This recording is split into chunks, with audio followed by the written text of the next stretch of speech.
구원받은 이후에 하나님은 우리와 동행해 주시는 분이죠. 그래서 예수님의 이름이 하나는 예수, 하나는 임마누엘, 마태복음 1장에 그렇게 소개가 되어 있지 않습니까? 예수는 구원, 그리고 임마누엘은 하나님이 우리와 함께 계시다. 하나님이 구원받은 이후에 우리와 동행해 주신다는 뜻을 갖고 있죠. 근데 하나님이 구원받은 이후에 나와 동행을 해 주신다는 사실만큼 든든하고 감사한 것이 어디가 있겠습니까? 그렇죠? 근데 때때로 이 동행에 대한 성경적인 시각을 갖지 못하면 오히려 주님이 함께 해 주신다는 것이 대단히 불편한 거예요. 신앙생활을 대충대충 하려고 하는 사람은 주님이 자기와 함께 계신다는 것이 너무 거치장스럽고 불편하게 느껴지는 것입니다. 마치 주님이 내 안에 오셔서 내 일거수일투족의 삶을 감찰하니까 CCTV와 같이 나를 계속 보고 있으니까 감시자로 생각을 하는 거예요, 주님을. 그러다 보니까 대단히 불편한 거예요. 그래서 매일매일 아침마다 주님과 동행하면서 주님, 제가 아침에 직장 갑니다. 저와 같이 나가시죠. 네? 그렇게 해서 같이 나가면서 주님, 제가 직장에 왔습니다 하면서 이렇게 수시로 쭉 대화를 하면서 하듯이 말이죠. 그런 느낌으로 살아가야 되는데 신앙생활을 대충대충 하고 아까도 말했듯이 철저한 회개를 통해서 바른 생활을 하지 않으려고 하면은 죄의 삶이 묻어 있지 않습니까? 그러니까 명확한 CCTV 앞에 서면은 그게 드러나잖아요. 그러니까 주님, 저와 너무 밀접한 관계 속에서 동행하면 안 좋겠어요. 좀 떨어져서 저쪽에서 오시면 안 돼요? 주님, 오늘은 집안에 혼자 계세요. 제가 어디 갈 데가 있어요. 어디 가는데? 너무 깊이 알다가는 다치세요.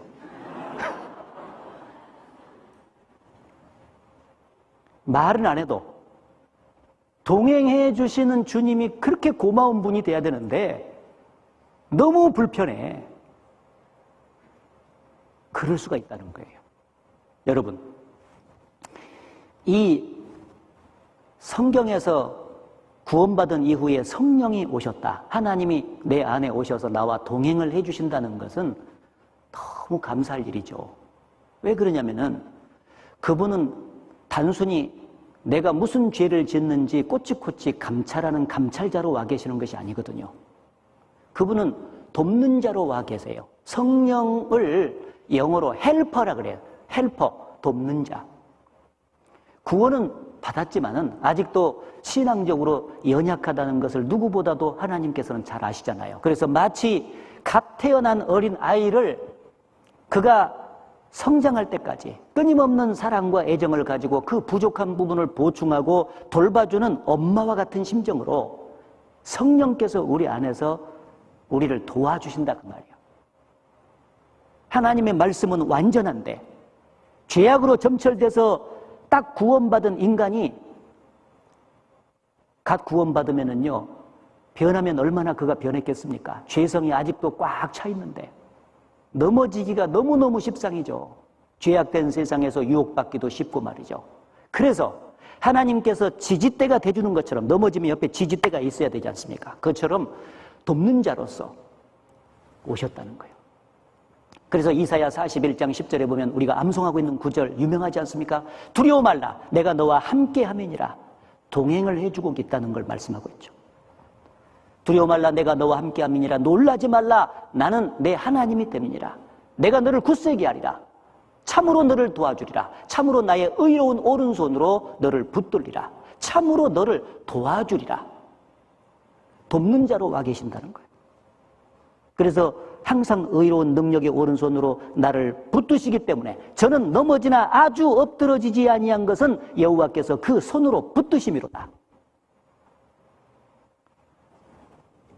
이 세상 사람들은 주님이 안 계시잖아요. 그러니까 넘어지면은 붙들어 일으킬 사람이 없어요. 그래서 화를 당하는 것입니다. 지옥이죠. 그러나 우리는 연약해서 넘어질 수는 있어요. 신앙생활 가운데. 그러나 주가 붙드시기 때문에 아주 엎드러지지는 않아요. 아주 엎드러지는 것이 지옥이거든요. 넘어질 수는 있어. 항상 붙드시거든요. 애가 말이죠, 태어나서 자라가는 것을 보면은 얼마나 연약한 중에 많이 넘어집니까? 그렇지 않습니까? 그러면서 애가 발발발발발발 떠면서 밥상머리 잡고 또 일어서기도 하고 그렇지 않습니까? 그러면서 크거든요. 많이 넘어졌어. 그런데 그냥 감시자 역할만 해가지고, 에? 내가 몇 번이나 말했냐고, 너 왜 이렇게 오줌 싸냐, 뭐 똥 싸냐 해가지고 막 방댕이 때리기 시작하면은요, 안 되잖아요. 그러니까 그 어머니처럼 돕는 자로서 주님이 와 계시는 거예요. 내 부족한 부분, 또 죄를 질 것도 아시고 실수도 많이 할 것도 아세요. 그래서 단순히 감찰자로 와 계신 것이라기보다도 돕는 자로 와 계시는 것입니다. 그래서 틀림없이 그렇게 한데, 구원 안 받은 세상 사람들은요, 구원 받은 사람들이 아주 엎드러지기를 바라요. 그래서 다윗이 이 사울에게 쫓김을 받으면서 얼마나 고난을 많이 받았는지 모릅니다. 그래서 그런 어려움 속에 있을 때 다윗이 가만히 들으니까 세상 사람들이 말하기를, 많은 사람이 있어 나를 가리켜 말하기를 저는 하나님께 도움을 얻지 못한다 하느니라. 저 다윗은 하나님께 도움을 얻지를 못하고 있습니다 라는 말을 들었다는 거예요. 시편 3편에 나오거든요. 자기는 지금 돕는 자로 와 계시는데 세상 사람들은 그걸 모르고 저는 하나님께 도움을 얻지 못한다 하느니라. 그런데 뒤에 시편 3장 4절에 보면 내가 나의 목소리로 여호와께 부르짖으니 그 성산에서 응답하시는도다. 도움을 얻는 자거든요. 환난 중에 부르짖을 때 항상 주님은 건져주세요. 의인은 고난이 많으나 그 모든 고난에서 건지시는도다. 그렇게 약속이 돼 있거든요. 시편 118편에 말씀하시기를 여호와께서 내 편이 되사 나를 돕는 자 중에 계시니. 그래서 우리가 결코 의심하지 말아야 될 것은 구원받은 이후에 신앙생활할 때 해가는 가운데 주님이 내 안에 오셔서 나와 동행을 해 주시는데 분명한 돕는 자로 와 계신다. 따라서 그 돕는 자를 의지하고 돕는 자에게 기도하고 돕는 자를 붙잡고 끝까지 어려움을 이기면서 살아가야 된다는 거예요. 그 돕는 자가 왔는데 돕는 자가 있는지도 없는지도 모르고 오해를 해가지고 감찰자로 CCTV처럼 와가지고 감시하는 것처럼 그렇게 생각을 해가지고 불편하게만 생각하면은 안 되지 않냐 그 말이에요. 그런 오해는 이제는 버려야 된다. 그런 나의 돕는 자로, 나를 사랑하는 엄마와 같은 심정으로 끊임없이 나를 붙잡아서 신앙 성장을 도모하고, 그리고 급기야는 그 모든 어려움 속에서 하나님의 사람으로 온전케 돼서 하나님과 함께 일하면서 하나님의 뜻을 이루는 사람으로 만들어가는 거예요. 왜 하나님은 모든 환경 속에서 나를 지키시고 도와주시면서 돕는 자로 계시는가? 그 이유는 나를 향한 하나님의 뜻이 있어요. 하나님이 구원을 할 때는요, 나를 통해서 하나님의 뜻을 이루고 싶어서 나를 구원하지 않습니까? 그냥 단순히 나를 구원해서 천국만 보내주시기 위해서 나를 건진 것이 아니에요. 이 땅의 남은 세상 속에서 하나님의 거룩하신 뜻을 나를 통해서 이루기 위해서 나를 구원한 것이거든요. 그러려면은 계속해서 넘어져 있으면 안 되잖아요. 그래서 항상 같이 하시면서 계속해서 도와주시는 거예요. 야곱이 형의 노여움을 사가지고 이제 그 광야를 쭉 가는데 베델에서 돌베개를 자고 자는데 꿈속에서 하나님을 만났잖아요. 사닥다리가 위에서부터 내려오고 천사가 오르락 내리락 하는 것을 보여주시고 나서 하나님께서 야곱에게 약속을 하셨죠. 창세기 28장을 찾아봅시다.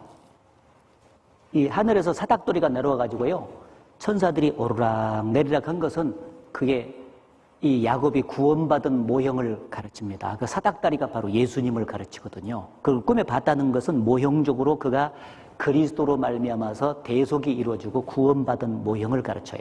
그래서 구원을 받고 난 이후 바로 14절에 보면은 네 자손이 땅에 티끌같이 되어서 동서남북에 편만할 쯤에 땅의 모든 족속이 너와 네 자손을 인하여 복을 얻을 것이니라.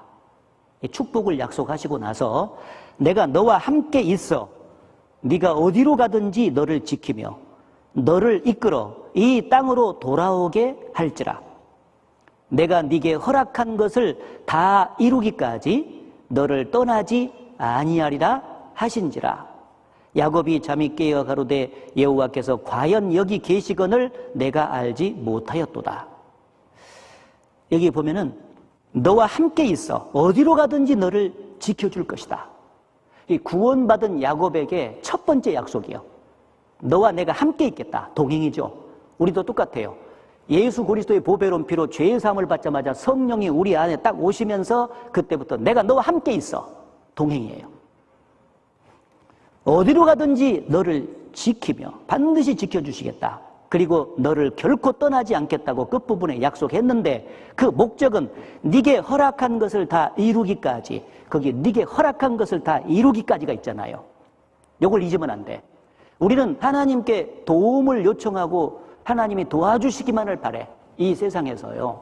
영육간에 도와주시기를 바라죠. 그런데 왜 도와주기를 바랍니까? 목적은 나를 향한 네게 허락한 것이 뭐냐면 나를 통해서 이루고자 하는 하나님의 거룩하신 뜻이 있어요. 그 뜻을 나를 통해서 다 이루기까지 내가 너와 동행하겠다는 것입니다. 목적이 더 중요한 것입니다. 네? 목적. 이걸 잊지 말아요. 거기에 밑줄을 정확히 쳐놓으시기 바랍니다. 네게 허락한 것을 다 이루기까지 너를 떠나지 아니하리라.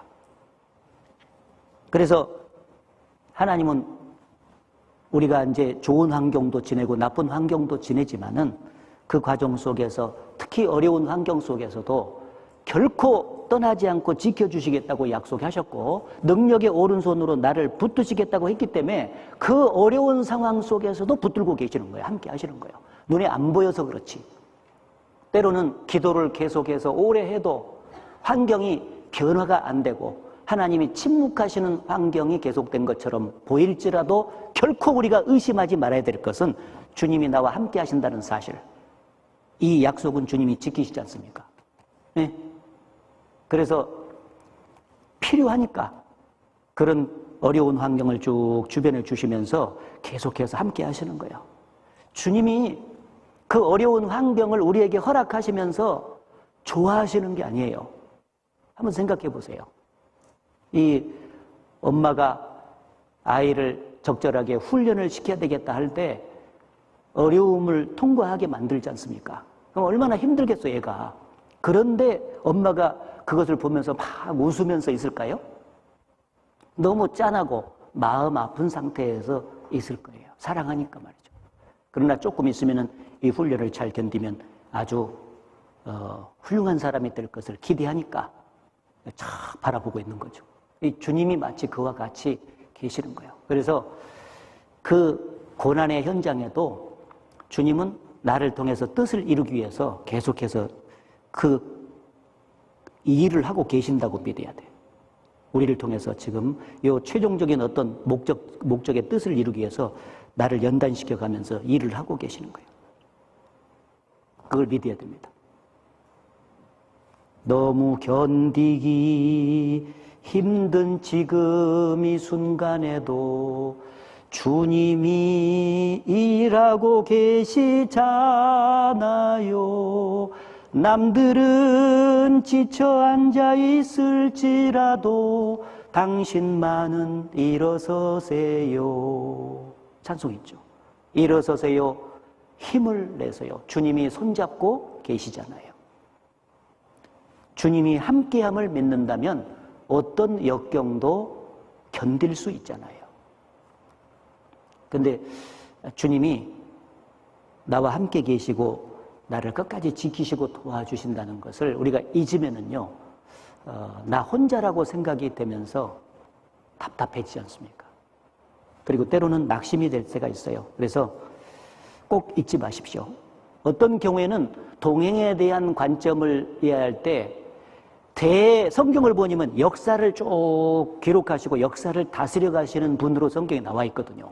우리가 전도 집회 때 공부하면요.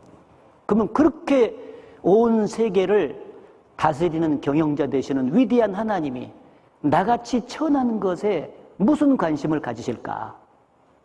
내가 지금 처하고 있는 이 작은 내 일상생활까지 그가 관심을 갖고 있다는 것을 믿을 수가 없다. 이렇게 생각하는 사람도 있어요.